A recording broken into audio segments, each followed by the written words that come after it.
Um, cool. So, welcome everybody to the Contextual Christian Church Bible Study. Today we're going to get into First Kings chapter 12, verses 1 to 15.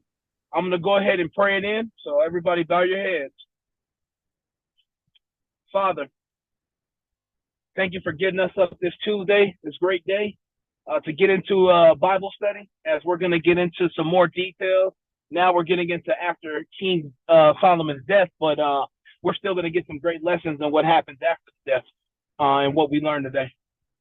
I pray separate from the Bible study that with those lessons that it keeps us on our toes for the rest of the week and it keeps us sharp and keeps us going and keeps us following your will and your way.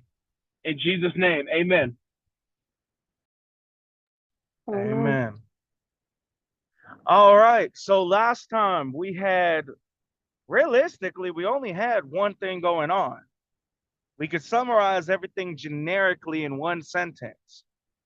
God is setting up Jeroboam to be king over Israel and all that entails. But we could split it up into a couple parts. For one, it's not going to happen until Solomon is already gone because of David, how David followed God according to his word. And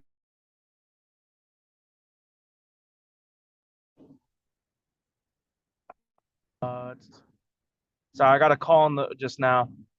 Two, it's not going to happen if, well, let me say this. Not that it's not going to happen. If he doesn't follow what the word says, what God said is required, doesn't make that effort to follow, and he goes after other gods like Solomon did, then he'll lose the kingdom too.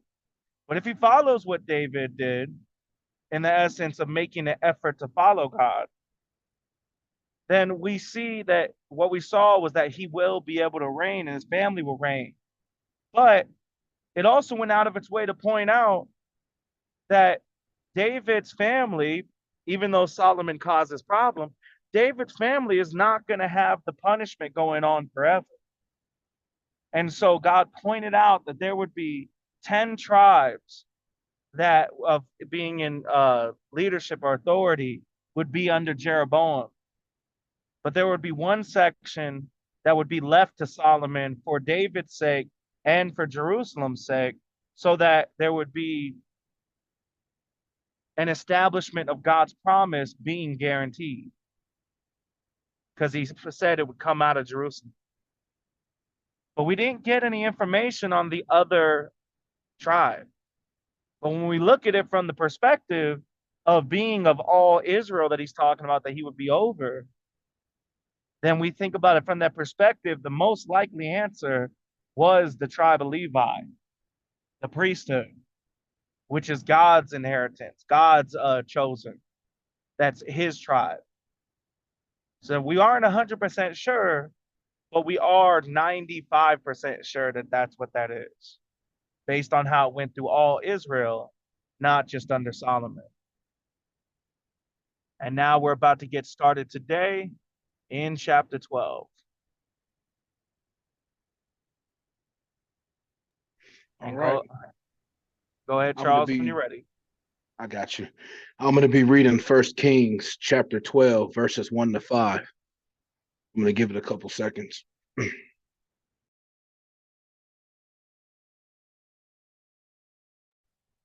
right. Verse 1.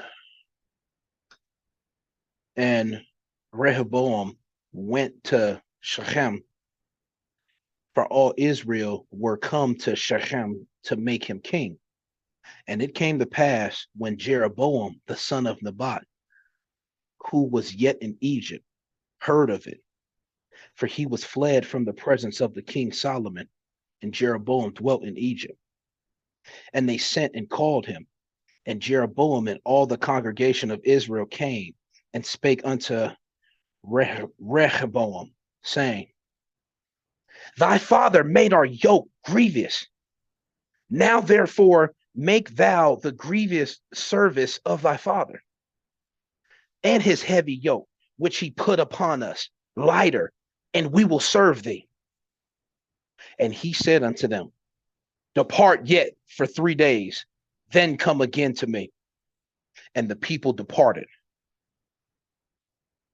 So now we're starting right into it. Well, it sounds like we're jumping right into Rehoboam,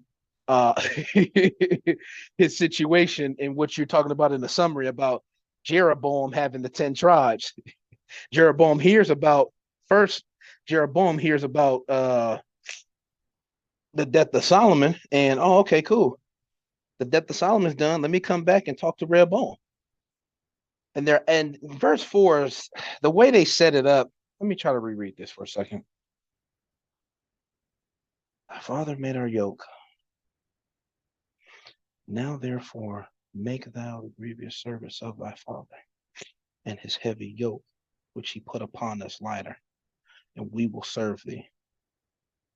When he talks about thy father made our yoke grievous, yoke is still going back to like the thing you talked about where there was 2 animals that are held together by this thing. It helps pull it helps do stuff on the farm and stuff.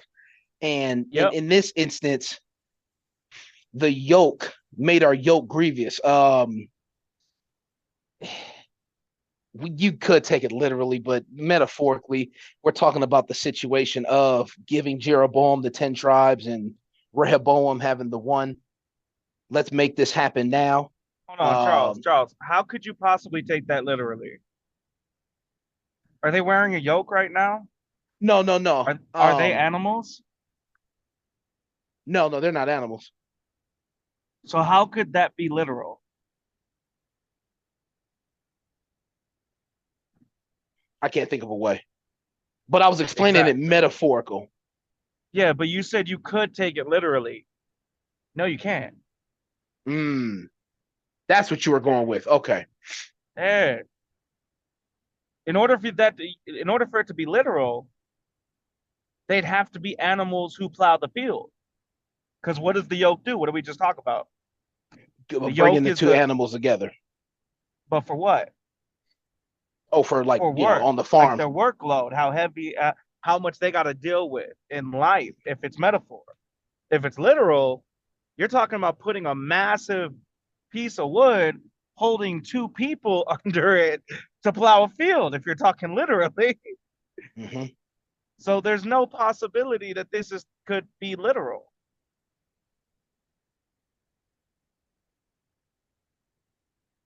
So go ahead. We are talking about the metaphorical. Well, the reason I had to correct you is because you said you could possibly take it literally. How? No, I understand that part. Yeah. I wasn't going to get into the technicalities of it, but yeah, no, I understand why you were correcting me. So I got to take that off the table, and we're going to leave it as a metaphorical, the metaphorical yoke. And he brought up the word grievous. It's just the tough situation. Extremely, let me add the adverb or the adjective to it. Extremely tough situation because of King Solomon putting this extremely tough situation on us. Let's get this done. Let's make it happen. The 10 tribes for Jeroboam, 1 for Rehoboam. Let's get it done. That's not what they were saying. Now, therefore, make thou grievous service of thy father, and his heavy yoke which he put upon us lighter, and we will serve thee. Remember, that's how I took the part. That's how I took that further. Now, therefore. But you got to look at it for what it's saying. Take it as it said. Thy father made our yoke grievous. We know it's a metaphor. So what are they really saying by saying that? The situation. Yeah. Your dad made life hard for us. Right. Your dad gave us a lot of problems. What does therefore mean? Let me go back to my definitions. Give me a second.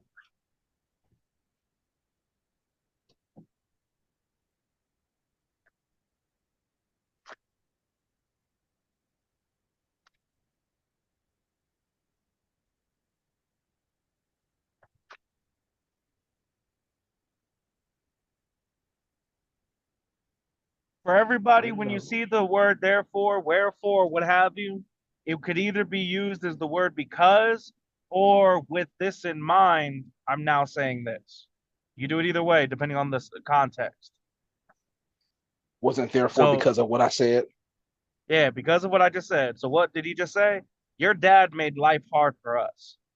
Because of that, make thou the grievous service of thy father and his heavy yoke, which he put upon us, lighter, and we will serve thee. So what are they saying? Are they saying, let's just get it done? Because that's what you said. Yeah. Make grievous service of. What does Make thou lighter the mean? grievous service. I mean generically. Generically, just less than, easier to pick up. Yeah. So is that them saying, let's just get it done? No. Let's make this load that he put upon us. Did he say let's? It didn't say Now let's. therefore, make thou the grievous service of thy Make father thou. and his heavy What does yoke. thou mean? Thou was in you. Make. Yeah. Make you the grievous service of thy father and his heavy yoke which he put upon us lighter, and we will serve thee.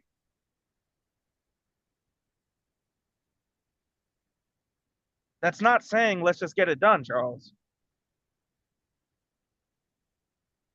That's a condition. You don't see that? Trying to in verse 4. Charles, Yeah, I'm trying to see, but go you ahead. don't see, make it lighter and we will serve you. So what happens if you don't make it lighter? Then he won't get done. They won't serve Rehoboam. That would be a condition.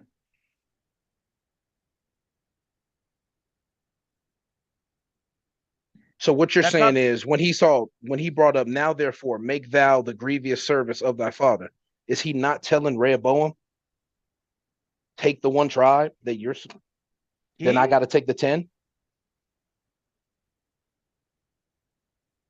Who's talking to Jeroboam? I mean, who's talking to Rehoboam? Who is talking to Jeroboam? Wait, let me I mean, go to back. Rehoboam, to Rehoboam. That's what yeah. The Who is Jeroboam. talking to Rehoboam?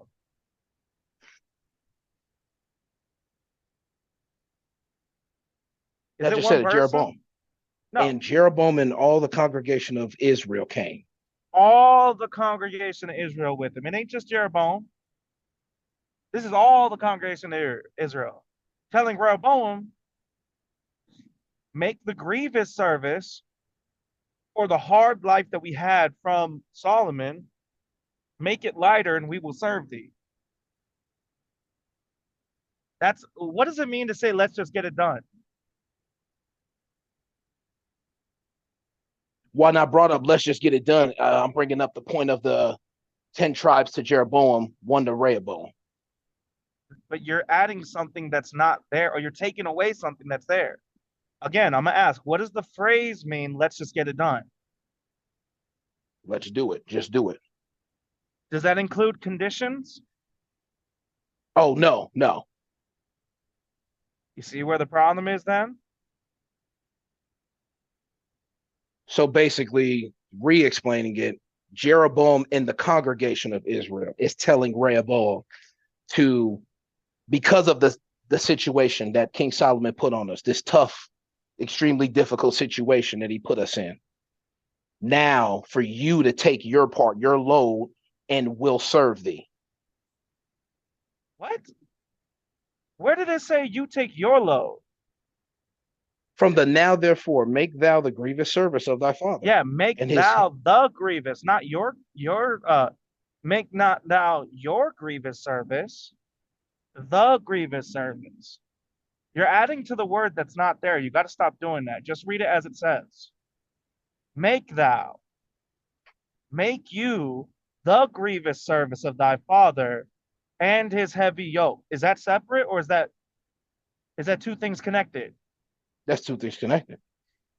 Yeah. So make the service of our father and his heavy yoke. What did we say his heavy yoke was? A burden, The- a struggle, a situation. So make your father's service and his heavy burden, which he put on us, lighter. So does that mean that you take that you take your part? Where did that say you do your part? Well, it doesn't, but we did get So into that from the other day of what you're was going to adding happen. something that's not part of it. Where did it say that? Oh, it Don't didn't say add it in this something part. that's not there. If it's connected, great, but that's not what we're reading here. Where does it connect from there? Oh, in my verse, no, it doesn't at all. It doesn't bring it up. So why would you connect it? Oh, because we talked about it yesterday. So I'll just get rid of it entirely. I'm not going to bring it up. This is something everybody could take as a lesson to learn. Just because something was in our summary, just because something was part of it, doesn't mean it connects to what we read. You have to look at the context to see if it connects. We're not even talking about Jeroboam being king yet, are we? No. So then everything that was told to Jeroboam that would happen to him, is that relevant at all to what we're reading? Then I guess it isn't relevant then. Yeah. You got to keep in mind what connects and what doesn't. The reason we know it's not relevant is because God told him that all that stuff that was going to be going for him and by him is once he is made king. So until he's actually made king, it's not relevant. But once the time comes and he is made king, that's when you want to start paying attention to that. But not before, not until that time comes. Otherwise, like here, now you're changing the whole context, and that's why you made your mistake. You're hyper focused in the wrong way. So keep in mind when God gives timelines. If the timeline hasn't been met, it doesn't correlate. It's the same thing as when we're reading about the end times. Tremaine, I don't know if you're able. Oh no, you're not able to. Thomas, are you able to hear me?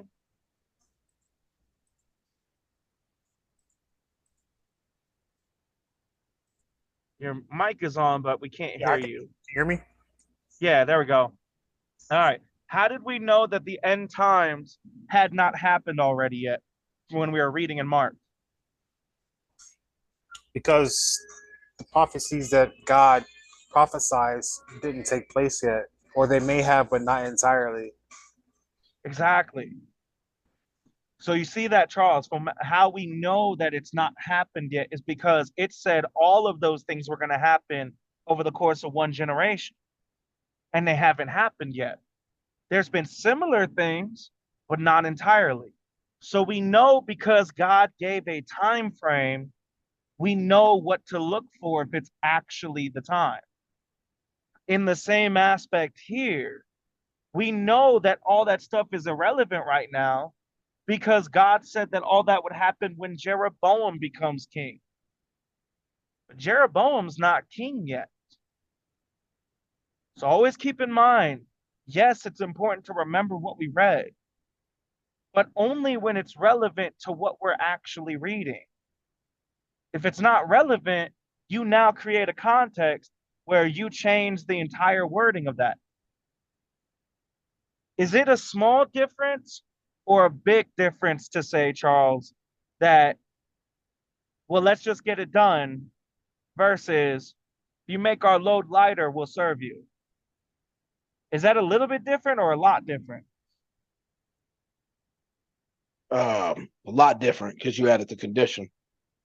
Yeah, it's a huge difference. All because you added something to the Bible that is not part of what we're reading. And that's how easily you can trip up and change a context. See, if they had said, let's just get it done, let's just do this, that would have been them showing that they accept him as king, for one. For two, they're ready and willing to serve him. They don't care what happened with Solomon. And for three, it shows that they are in a mode where they want to do things God's way. Because mind you, they've been following after other gods. That's the reason that their life is hard. So by them saying, if you make our load easier, we'll serve you, are they showing repentance for what they've done? Charles? Oh yeah. Yeah. How? If you make it easier on us, we'll serve you. How is that showing No, repentance? no. Then yeah, you got a point. That doesn't show there. That doesn't show anything. That's just You got to not keep convenience on guessing, them. Charles. You got to think about what I'm saying. Don't just guess for an answer. All that does with all this guessing that you're doing, we just wasted about 10 minutes because you guessworked instead of going based on what it says and connecting the dots.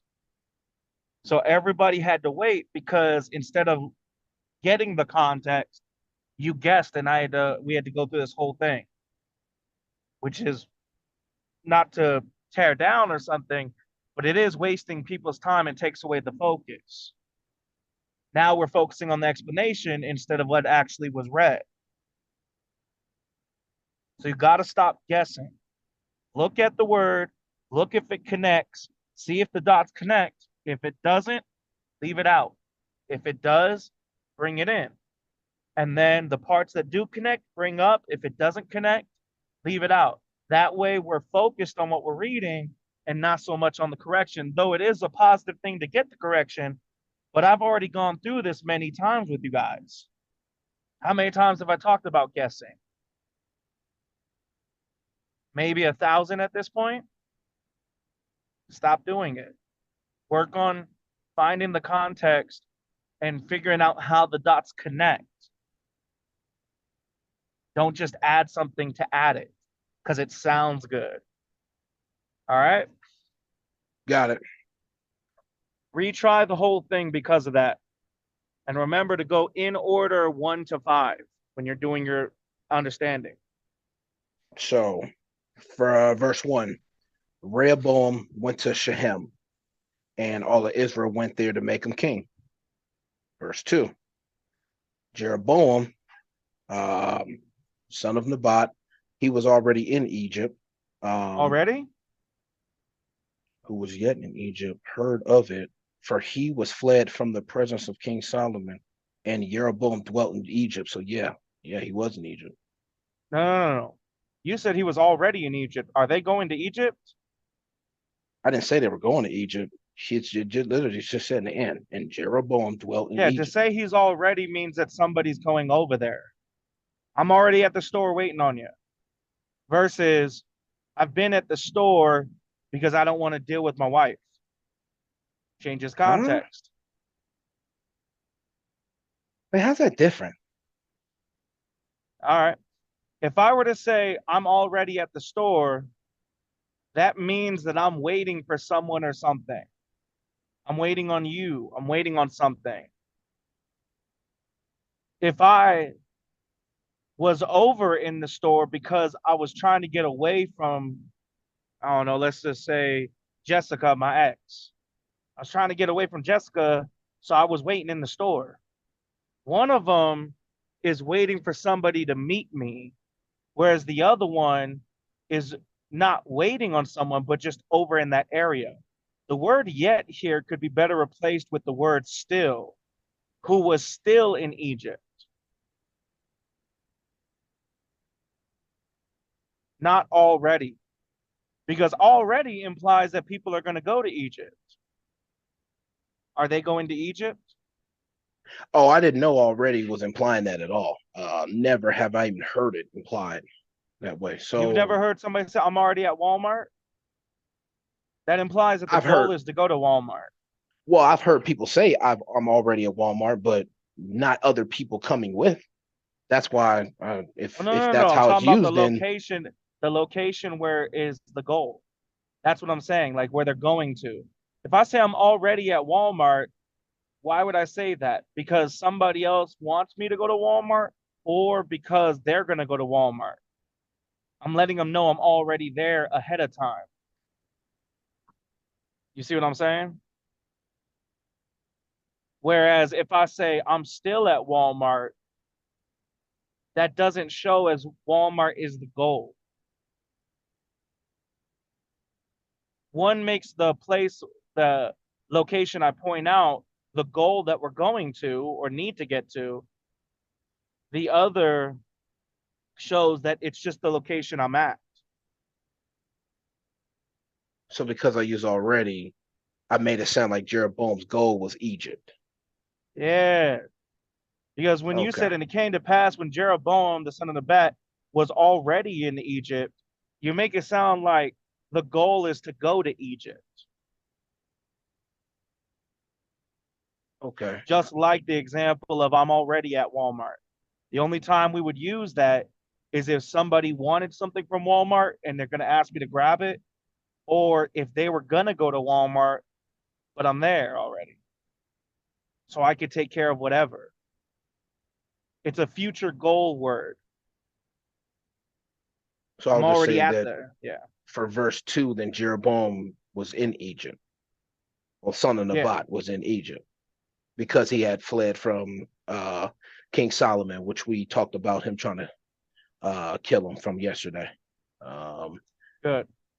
Verse 3, we don't know who they is, but they that sent and called him. And Jeroboam and all the yeah. So now Jeroboam and the congregation of Israel goes to speak to Rehoboam.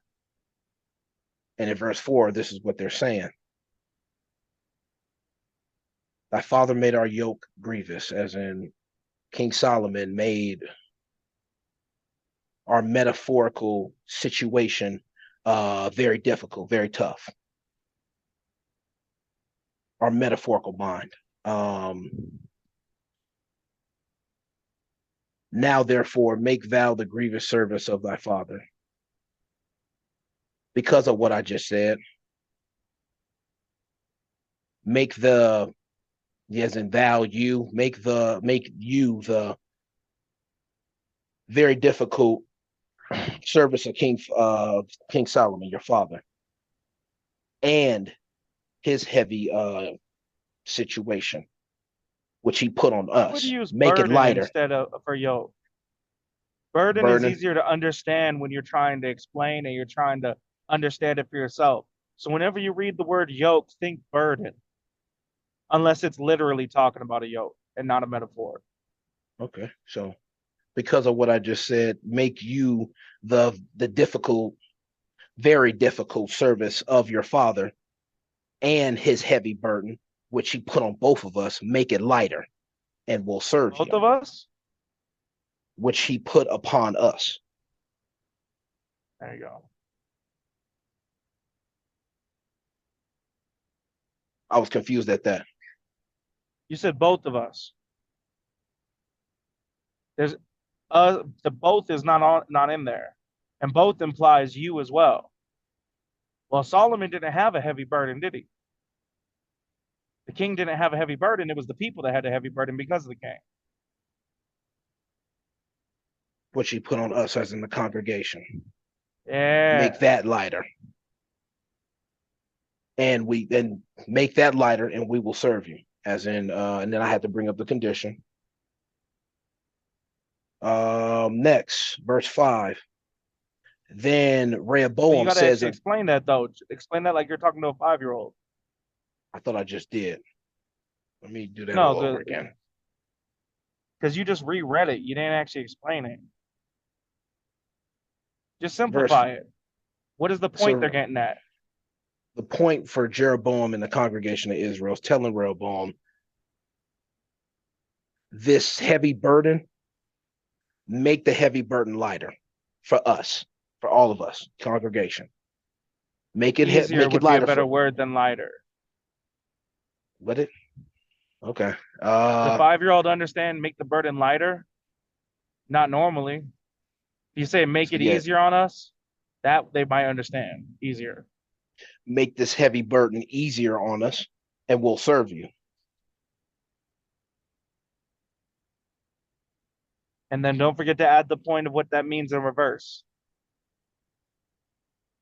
You mean the flip side, as in if you don't make it easier for us, we won't serve you? You mean that part? Yeah. You got to explain that, because if you're ever explaining to a 5-year-old, then if you tell them make it easier on us and we will serve you, a 5-year-old's not thinking about consequences. Their attention span is short. So you need to take that into account because you're explaining it. So you need to say that also means it would include if you don't make it easier on us, we're not going to serve you. That's what that shows. All right. And then verse 5, Rehoboam responds to everybody else to tell them to leave for 3 days, actually, then come back again. Then everybody leaves. Good. So yeah, that's all I got for 1 to 5. Good. Now take those corrections into account and don't forget about them. And otherwise, good job on the redo. Always take into account, everybody, when you're explaining the possibility of who you're talking to. You might have to be discussing this with your child one day, excuse me. And if you just explain the side of what they will do, well, it's kind of like disciplining a child.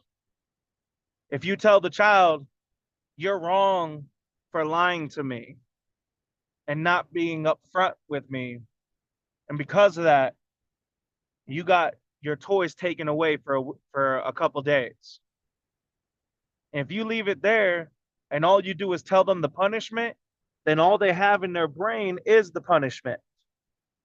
Kids that only receive punishment and no praise, no positive reinforcement, tend to only become focused in doing the wrong, at least until they learn as adults. And that's if they learn. You need to have both the positive and the negative for them to understand. You need to tell them not just you weren't upfront, so you're in trouble. You need to also tell them, if next time you're upfront with me instead, you won't get in trouble at all. And actually, I'll help you with the problem. But you got to come to me upfront and in person first, not denying it or lying. You have to have both sides for a child. In the same token, when you're explaining verses like 4, if there's a condition made, you can't just say the condition if it works out, because a 5-year-old is only going to hear that and then focus on that part. Okay, cool. You have to also point out, what if they don't meet the condition? Because what that leaves the door open to is the possible problems down the road in the Bible. For example, Charles, actually, you know what? I'll go Kivana. Knowing this condition about making the load lighter and we will serve thee, how could that backfire if the condition is not met? They're If he not doesn't gonna make it serve lighter. them. They're not But gonna how far serve could that them. go? They can go against them, come against them, or Yeah. yeah. That's why I was like, that's crazy to just give them the ultimatum, like you gonna do this or else.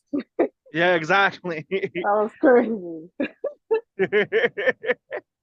So that's the thing, is that if we don't have both sides of the condition, we don't leave the open door for our minds and what may happen in the future. Because what if Rehoboam, what if he decides, okay, they're willing to serve me if I make things easier for them.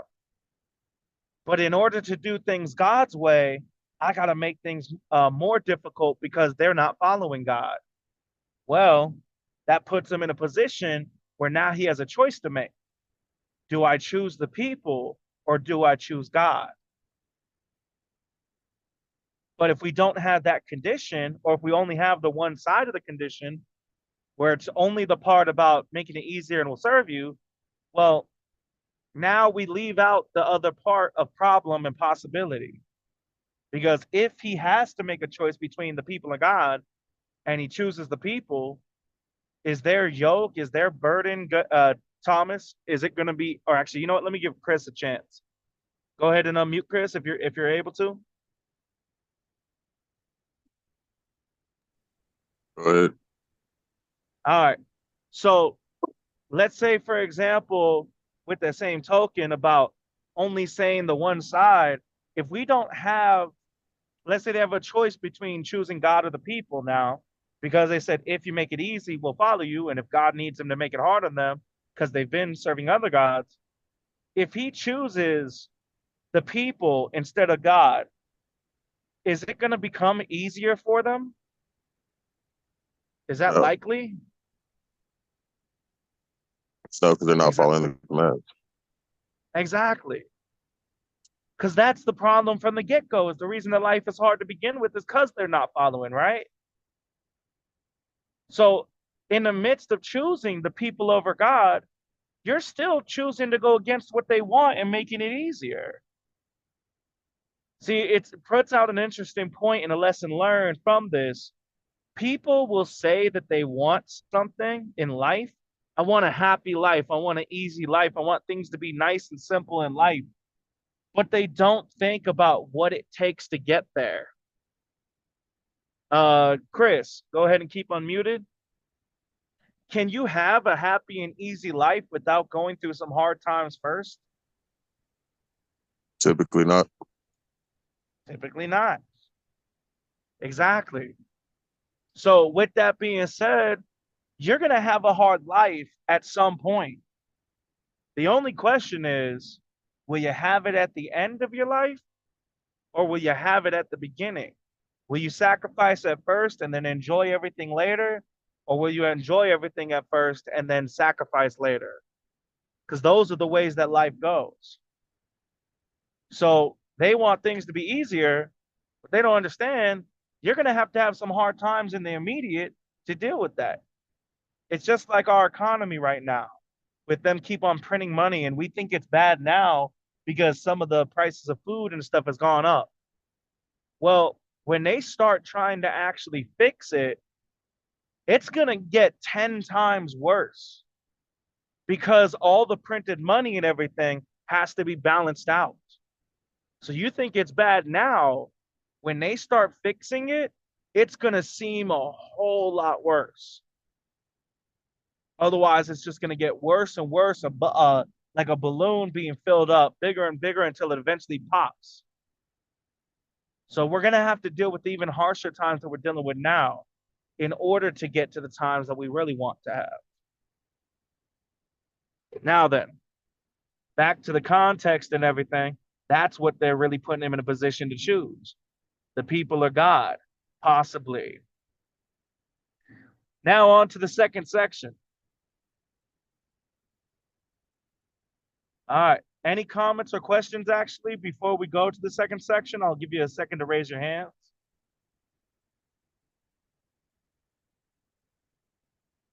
All right. In verse 6 to 10. And King Rehoboam consulted with the old men that stood before Solomon his father while he yet lived, and said, how do ye advise that I may answer this people? And they spake unto him, saying, if thou wilt be a servant unto this people this day, and will serve them, and answer them, and speak good words to them, then they will be thy servants forever. But he forsook the counsel of the old men, which they had given him, and consulted with the young men that were grown up with him, which stood before him. And he said unto them, what counsel give ye that we may answer this people, who spoke unto me, saying, make the yoke which thy father did put upon us lighter? And the young men that were grown up with him spake unto him, saying, thus shalt thou speak unto this people that spake unto thee, saying, thy father made our yoke heavy, but make thou it lighter unto us. Thus shalt thou say to them, my little finger shall be thicker than my father's loins.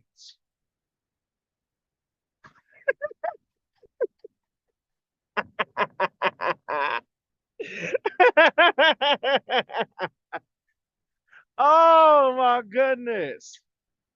Okay, so first thing we have Rehoboam doing is he goes to the old men to hear their counsel.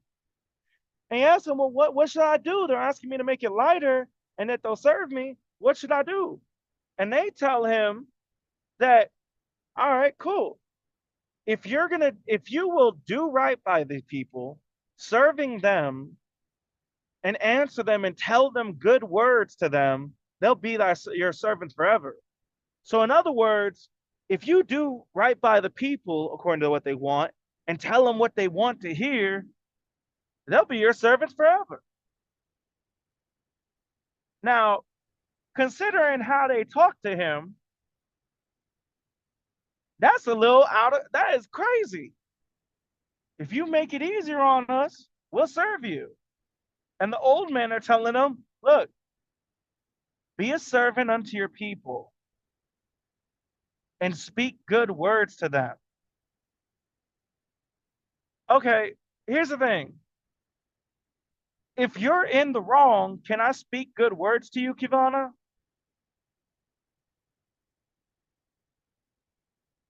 You say if I'm in the wrong? Yeah. If you're in the Can you- wrong, can I speak good words to you if I'm doing right by God? Yeah. Yeah, Yeah. Uh-huh. it's possible. It depends on what we mean by good words, right? Does good Right. words mean words that make you feel good? No. Or does good words mean words that are good for you? See, it could Word. go either way. But if we're looking at who it's coming from, be a servant unto the people and speak good words to them. That could go either way. So if we're talking about make them feel good, words that'll lift them up, that could be a bad thing. But if we're talking about words that are good for them to hear, that they need to hear, that could be a great thing. So we got those two possibilities. But regardless of that, he was like, I don't want to hear a word of that. You want me to be a servant unto these people? What? So he didn't like what they had to say. So he goes over to the young men that he grew up with. It's like, Charles, we had a lot of friends growing up. Not the greatest people to take advice from.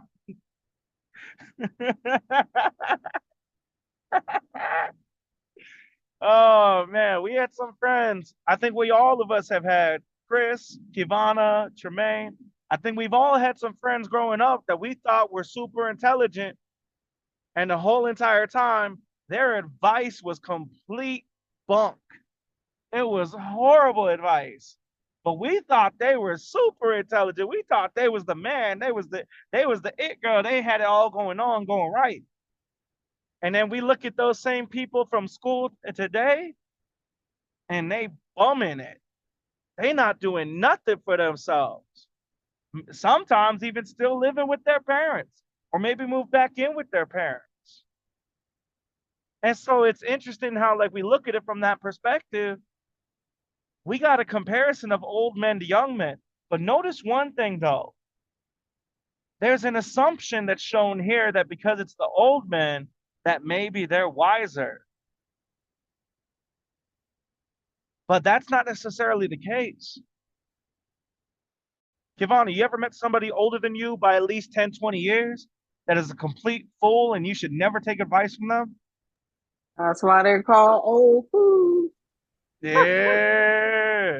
Chris, you ever had an experience with somebody like that, 20, 30 years older than you, and they love giving advice, but if you were to listen to them, you're going to be in a bad situation. Many times.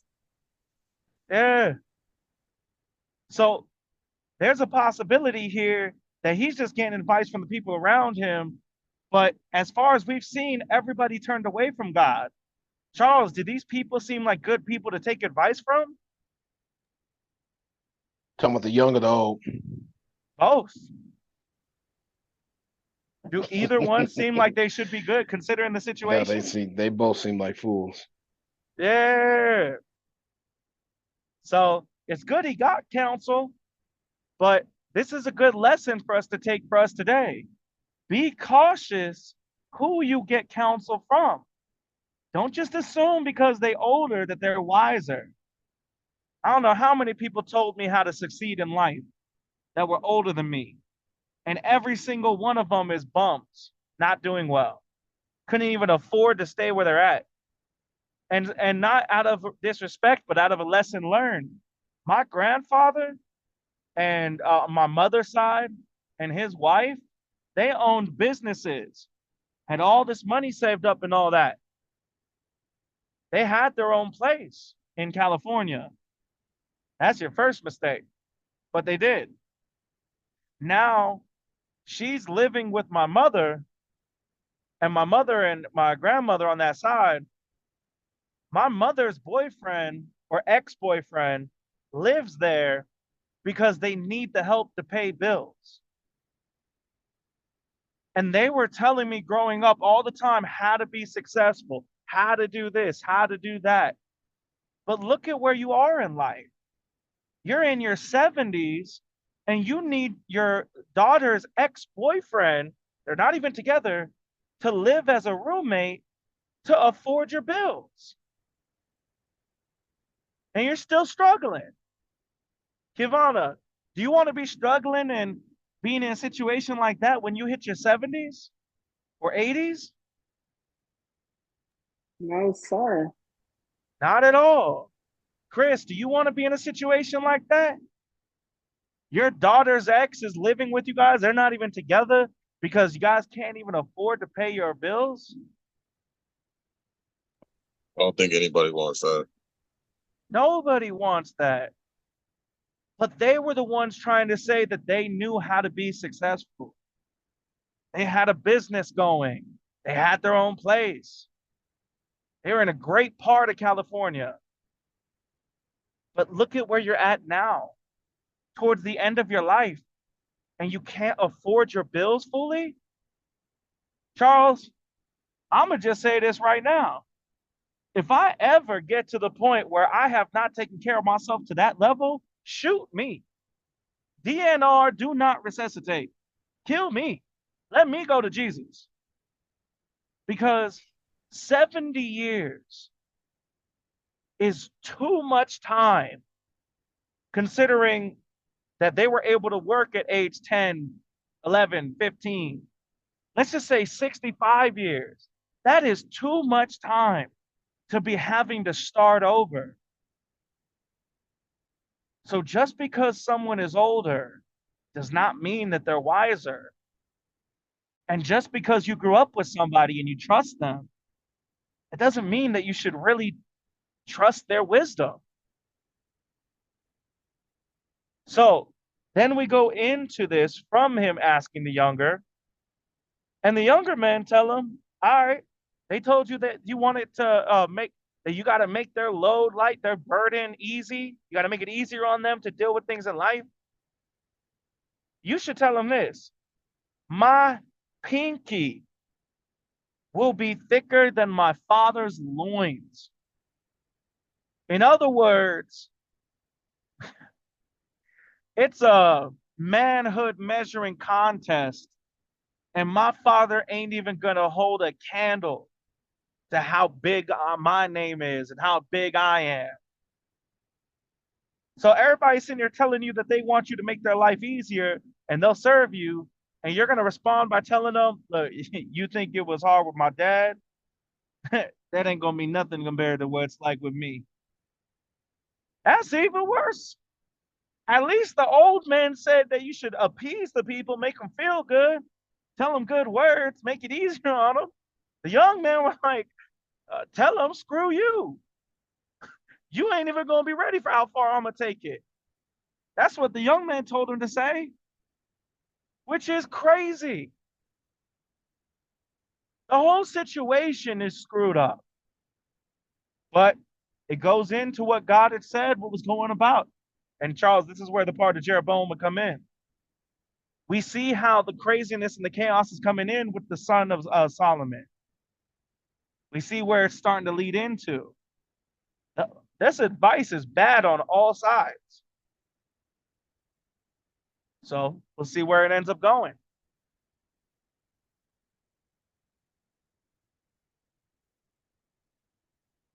All right, now I'm gonna go ahead and change it over to the last. Does anybody have any comments or questions? Now be the time to raise your hand.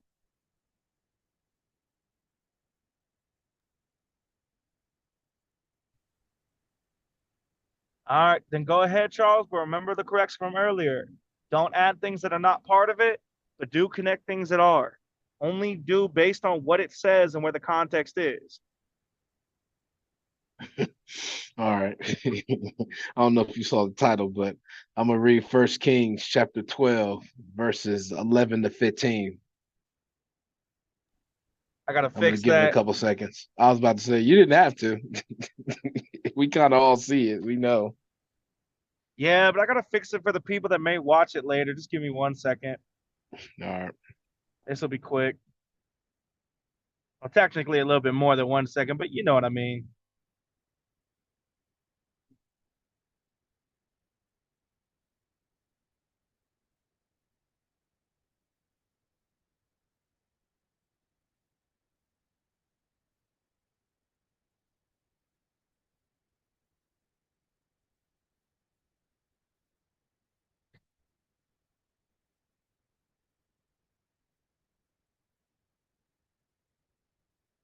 There we go. And there we see, even I make mistakes. I don't know why I say that every time. Force a habit. I want y'all to understand I'm human.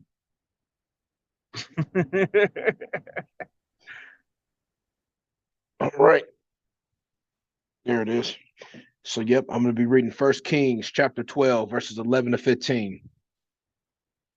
Verse 11.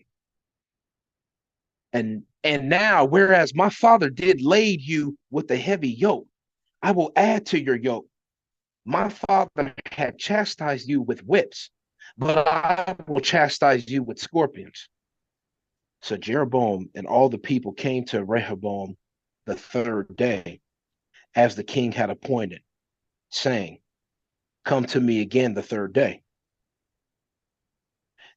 And the king answered the people roughly, and forsook the old men's counsel that they gave him, and spake to them after the counsel of the young men, saying, my father made yoke heavy, and I will add to your yoke. My father also chastised you with whips, but I will chastise you with scorpions. Wherefore the king, I think he's still talking. Wherefore the king hearkened not unto the people, for the cause, oh, no, he's not talking anymore. For the cause was from the Lord, that he might perform his saying, which the Lord spake by Ahijah the Shilonite unto Jeroboam the son of Nebat.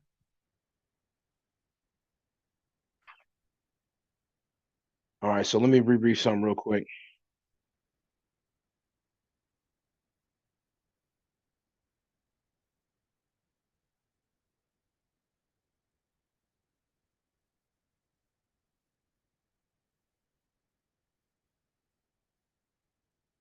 So in verse 11, when I start, this is still the young men's giving counsel to Rehoboam. This is still them telling him what to say to the people when they get to that third day. And they're saying in verse 11 what Rehoboam is about to say. About to say? Well, what the young men are telling Rehoboam to say to the, he Yeah, they're hasn't said it to him yet. continuing it though. It's from 10 Right. and 11. Yeah. Right. He hasn't said it. Yeah, I gotta get to that part. Yeah. About the father putting the heavy, burden, putting that heavy burden on them, children of Israel, the congregation, Jeroboam. Then him saying, or him, going to say that he's going to add that burden that the father now chastise. He's bringing up. It's another way a 5-year-old understand it. Punish. Yeah. I was going to say discipline. But no, discipline ain't harsh enough. Punish. I'm going to add that burden. I'm going to add the. I will add to your burden. I'm going to add to the burden that my what's another way I can re-explain that without rereading it? Good. I was about to correct you on that.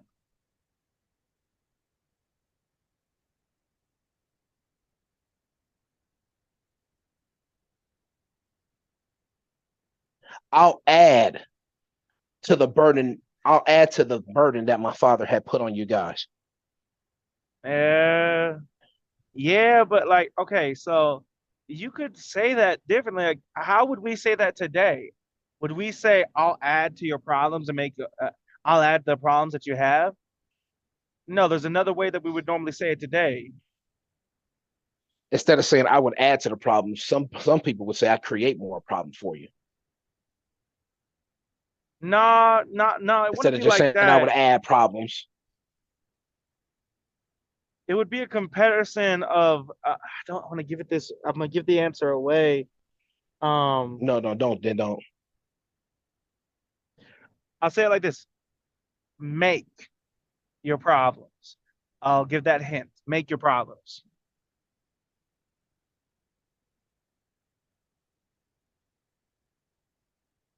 Yeah, your hint just threw me off.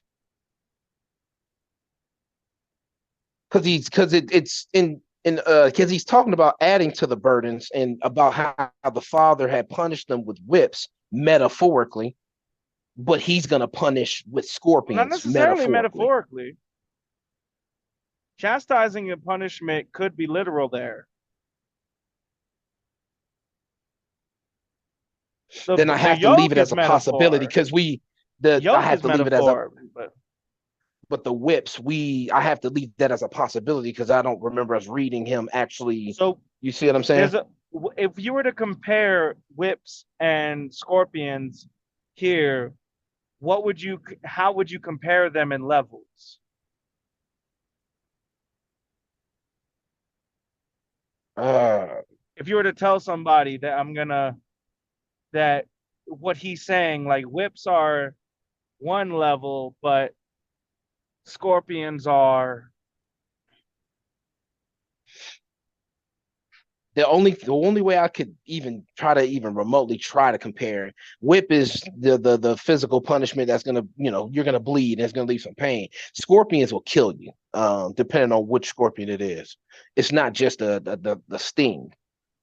That poison will kill you, no, depending on where it comes from. I'm asking how you would describe the comparison. Worse is the word, Charles. I'm gonna make your problems worse. I'm gonna make it worse for you. That's how we would say that today. Nobody would say, I'm gonna add to the burden you have. People would say, I'm gonna make your problems worse. Nobody would say, I'm gonna create problems for you. Because when he's saying I'm gonna add to your burdens, I'm gonna add to your yoke, he's saying I'm gonna make the problem worse. You see how, like, you see the difference in that level? Like, in how we would talk about that today? Like, if I'm gonna add to your problem, and we were to say that today, I'm gonna add to your workload. Does that necessarily mean that I'm making your life harder? No, Not necessarily in how we no. would use it today. So But for the in sake of this, severity that he's giving, so we can't use that turn of phrase, because he's not just saying I'm going to add to it. yeah, It's I'm gonna not make your just an burden addition. worse. It was Yeah, just I'm gonna throwing make it me off with the worse. whole my father had chastised you with whips, but I will chastise you with scorpions. That completely threw me off. I understand where you're getting from with making it work, making the burden worse, but Yeah, that's well, where when it he was. does that part, my father would chastise you with whips, and I will chastise you with scorpions.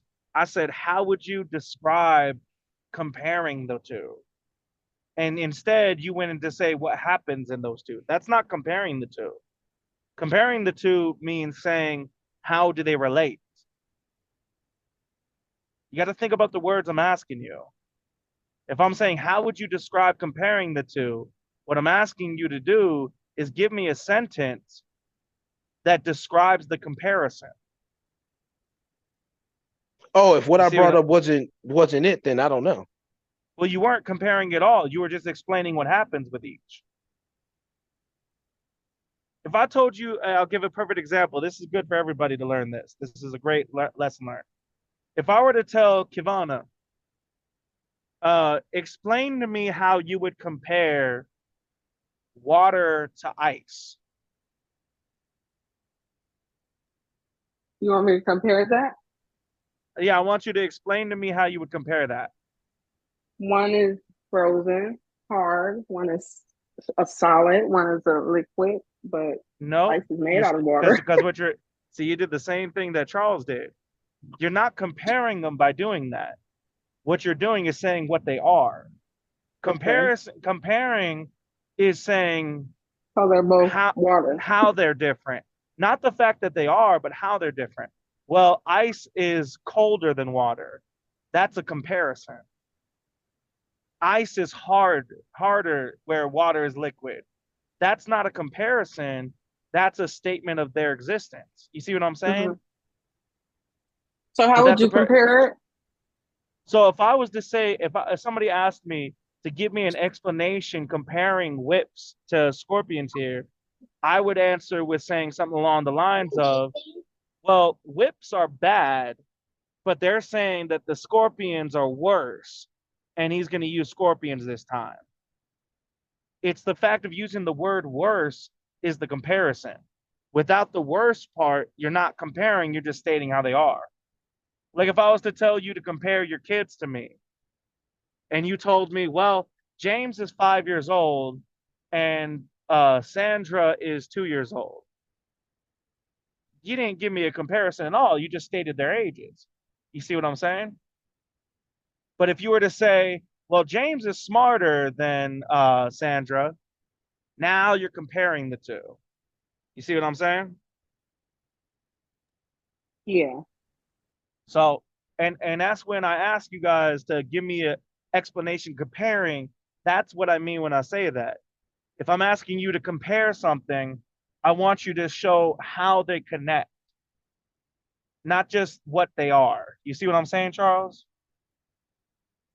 I thought I did earlier by bringing up like because it sounded like you brought up like a severity between the whips and the scorpions, which I thought I did in detail. I thought I did that you in just detail explained earlier. what happened to him. You said that with whips, you can bleed, and with scorpions, you can die. That's just explaining their existence. Yeah, you could die from scorpions, but not every scorpion. You're not comparing the two, you're just saying what happens with them. A comparison is the part where you'd say that the scorpions is worse because you could die. Without the part of saying it's worse, you still haven't compared the two. You just said what happens with them. In other words, the young men are telling Rehoboam, yeah, King Solomon, his severity was the whipping, but in my punishment, I'm going to make it worse in the comparison. Yeah, that's the comparison. That's what I was asking for. That's what you were missing. Because when you say add to your burden, well, again, if I'm adding to your workload, depending on what I add, does that necessarily mean your workload is really harder? And that's how he's going to make it worse. That's how he's going to make it worse. Because he's going to make it worse by, chastising them worse than whippings. You see I'm going to treat you worse than whippings. You see how having that comparison made it click easier with you just now? You weren't even catching that till just now. Now that you see the comparison, now you're seeing it. I'm going to make it worse. Which is horrible advice from the young men, which is way worse than the old men. But still in this advice, I'm making it worse. I'm going to add to the burden and make it worse. Yeah. So that's whenever I ask you guys to give me an explanation or to compare something, that's what you're supposed to do. That's what I'm asking you to do. That's because as soon as you had the comparison, Charles, it clicked instantly, right? As soon as you had that worst comparison, everything else just fell into place. But this whole time of adding to it, it was kind of like off in the distance. Like I somewhat get it, but I don't fully see it. But after you hear that, I'm going to make it worse, I'm making it worse by doing this. Oh, it clicked instantly. So whenever I ask you guys to compare something, that's what I mean. Not just stating what happens, but how they connect. How does the scorpions connect to the whips in the sentence? It's worse than the whips. That's the connection. Without the it's worse than the whips part. There is no connection. If he doesn't add the whips, then we don't have that connection to Well, understand why it if, would make if it he worse. doesn't have the worse, we don't Yeah, have that you don't have the connection. worst. Because Oh, okay. could whips be worse than scorpions? Yeah. Yeah, The exactly. cat 9. The cat 9, exactly. Yeah. You could have scorpions that all they do is bother your skin. They exist. Yeah. So you could have scorpions that don't really do much, and you could have a cat 9 whip. It's the fact that he's saying, I will do, my father did this, but I'm going to do this, which is worse. It's the fact of him saying that or showing that this is worse is what changes that context. Because if I'm going to add to your yoke, I'm going to add to what you got to go through. My father gave you whips. I gave you scorpions. I'm going to give you scorpions. Well, you could die from the whips. If we don't have the fact of it being worse, that's the comparison word. That's the comparing. Ice compared to water, the comparison is not, well, ice is solid, water is liquid. That's not showing how they connect. Ice becomes ice from water because of it freezing. So ice is colder than water. The adjective word, the describing word, that's the connection. That's the comparison. Because without the describing word, you haven't compared them at all. You've just said the way that they exist. You see what I'm saying, Charles? Now I see what you're saying. And because of having that comparison that he's making it worse by doing this, now you understand what the young men are telling him to do. Because Which what is they're outright actually disrespectful. exactly. But without that, did what they said for him to say about my little finger will be bigger than my father's loins? Does that make sense at all? No. No. No. I just took it as an immediate disrespectful way to, but then you add on to verse 11. Verse 11 helps add on to solidify that the young men are telling Rehoboam to respond to Jeroboam and the congregation of Israel in the disrespectful way. And not just in disrespectful, but to belittle them and tell them, I'm going to make your life worse than it already was. You thought it was bad then. Well, wait, there's more. That shows the way that he's talking about, because when he said that my little finger will be bigger than my father's loins, the other way that that could be taken without this context is that my name will be greater than my father's. People will know me everywhere. It's going to be amazing. If he would have said it like that, without the making worse part, it could have been a positive thing that the young men were telling him to do, right? It could have been that, like, oh man, well, if his name's going to be known, then he's going to do great things, greater than Solomon. That could have been taken like that. But now seeing what he's actually saying, by understanding that he's saying he's going to make it worse for them, what he's actually showing is he's going to be a tyrant, and he's going to rule with fear, with an iron fist, which completely switches up from authority with righteousness to tyranny with fear. Switches the whole thing of what he's saying, or what they're telling him to say, from that to that. Which is why it brings out about that he didn't take the counsel, he took the counsel of the young men. Yeah, I was gonna get so in verse 12, Now, Jeroboam and the I was gonna say in verse 12, Jeroboam, the congregation come back to him on the third day, like they said. And then verse 13, it talks about how the king he spoke roughly, spoke to the people roughly, so cruelly. Harshly. We'll just 5-year-old can understand harshly. but didn't listen to the old men's council and Not just told didn't listen. That's not good for the severity.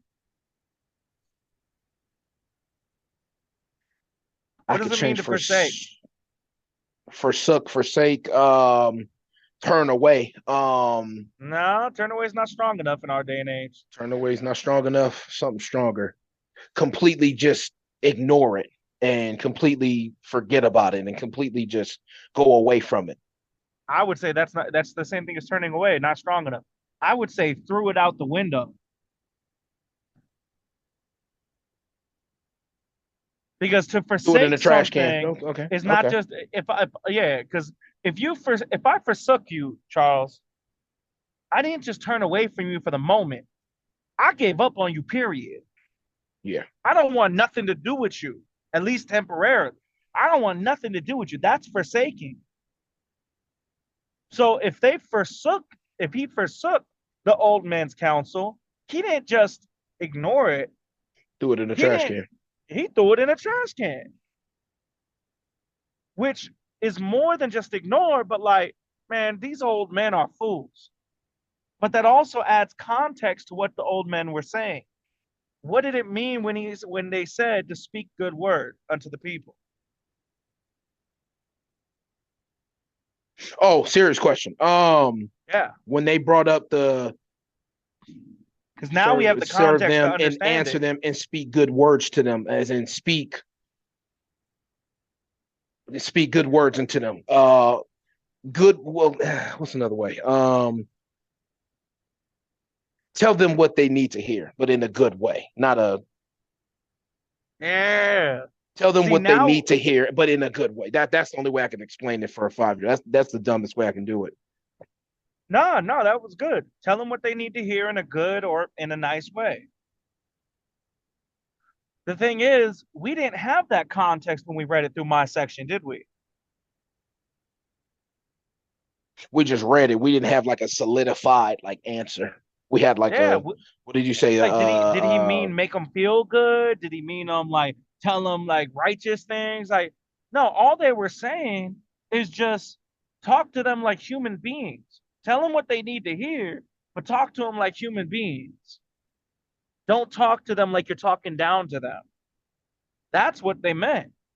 But we didn't have that context till right here. Into my part, which he did the opposite. Exactly. In verse 14, he did what the young men told him to, talking about making it worse than his father, adding to their burden, making the punishment worse than his father. Why do you have to use scorpions though? But let me add in verse 15, because I had to change my tone. Wherefore the king hearkened not unto the people, for the cause was from the Lord, as in the Lord caused this to happen, like what needed this to happen. Not needed, but actually made this happen. The Lord is what made this like to happen. Like with the Lord hardening the Pharaoh's heart from chapters ago. The Lord was doing that. Almost like the same situation here. The Lord is making this situation happen.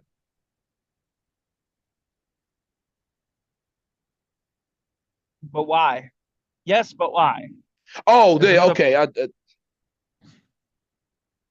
And then it just brings it up right after that he might perform his saying, which the Lord spake by Ahijah, that he might perform his saying. In other words, so he can do the things that he told the prophet Ahijah that he was going to do for Jeroboam. which was what? Give Jeroboam the 10 tribes, right? No, not just that. Make him king. To figure out about the make him king part. Yeah. Making him king and giving him the 10 tribes. So yeah, so the Lord calls this to happen, so the Lord can make Jeroboam king. And what does that prove, this situation? Or disprove? What does it disprove? Something that's I talked don't about a know lot. I don't know at the moment. All right, there's an ideology that we've talked about before, that we have evidence that it's not accurate. It has to do with choosing things or not choosing things. But it's disproved here. And another portion is proved. something you talk about with like willful destiny or something like that. Yeah. Do we have free will, I mean, Charles? yeah, to an extent, yeah. We We have have free free will. will? We have full control of everything that happens in our life and our future and everything? Oh, no, not like that. No. Just our choices, not in our lives Yeah. and all of that other We don't stuff. have free will, but at the same time, has God intervened in this situation? Yeah, like everybody else's lives when you make certain Nah, decisions. no. Did it say that God made him make these choices? For Did it the say he cause hardened his was from heart? the no, it didn't say that, but it did say for the Lord calls. Yeah, he had the ability to choose. He chose this, not God. But this happened because of what God wanted to happen. So this is a perfect example of willful destiny. Nowhere in here did it say that God hardened his heart. Nowhere in here did it say that God made him to do this. He did it of his own volition. He did it of his own choice. That shows some sense of will, a certain level of will. But it happened because God wanted it to happen so that Jeroboam could become king and be in charge like he had already told him he would. So we have both parts showing here, choice and destiny. Which means, and this is something to keep in mind, and I would write this down in your notes for everybody as an example. When somebody says we have free will, bring them to verse 15. You could read this whole section. Matter of fact, I would just read from verse 12 to 15. Because what this proves is we don't have free will. And we don't just have destiny. We have a willful destiny. We make decisions. We choose how we live. But God knows how we choose things. And God will manipulate a situation at times to make sure his will gets done. Sometimes he puts his hand in it. Sometimes he doesn't. And right here, we have an example where God didn't even put his hand in it, but it still went according to his will. That is willful destiny, not straight destiny, and not straight free will. 12 to 15 proves that beyond a shadow of a doubt. If anybody tries to claim otherwise, if they try to say it's all destiny, well, where was God's intervention here? God didn't change anybody's heart. He didn't tell anybody to come up and say something. They chose that of their own accord. Rehoboam chose to follow the young man. It didn't show that God made him do it. So there was that free will, but it still went according to God's destiny, God's will. So we don't have 100% free will and we don't have destiny. What we have is a willful destiny. We make choices. God uses those choices towards his will. And sometimes he intervenes, sometimes he doesn't. All right. Any comments or questions before we pray it out?